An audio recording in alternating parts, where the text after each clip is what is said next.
But once I got older and started shopping in Trader Joe's and started shopping in Wegmans, I started to notice that, I thought these bigger, you know, more higher quality brands would be more expensive, and they were actually a lot cheaper than the local supermarkets, which is crazy.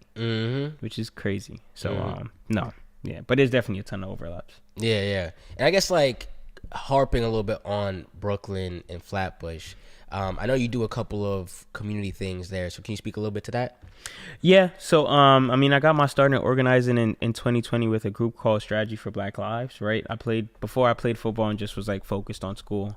But after the murder of George Floyd, some of my friends came together and they started an organization in May 2020. And, I joined, learned how to community organize, and we did a lot of great stuff for 5 years, right? We started off protesting in the streets and telling people to fill out their census. Okay. But, groundwork. and then it elevated to being like a real community organization, right? We help people apply for their community board. We held virtual forums during the Zoom era for all of like the citywide races, mayor, comptroller, Manhattan DA. We did that with a bunch of other organizations.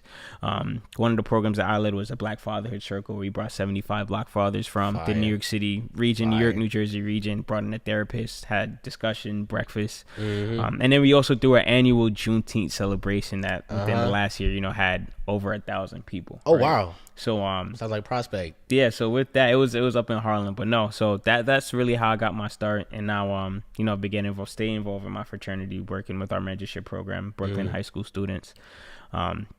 Recently got involved with my neighborhood association. We did a local film screening where we showed 3 films from New York based directors and had them do a Q&A after we showed their film in a black owned business too, right? So I always wanted to, once I got back from Rochester a couple years ago, my goal was to organize where my feet was at and organize in my hood. So that's good that you're saying that, because I wanted to highlight that, because a lot of people ask, especially younger people, and even like people that move into Brooklyn or move into New York, some people would call them transplants, like ask how would they get organized, or how would they get involved into their communities and stuff like that. But sometimes it's as simple as a Google search, or or what's some other strategies that you think?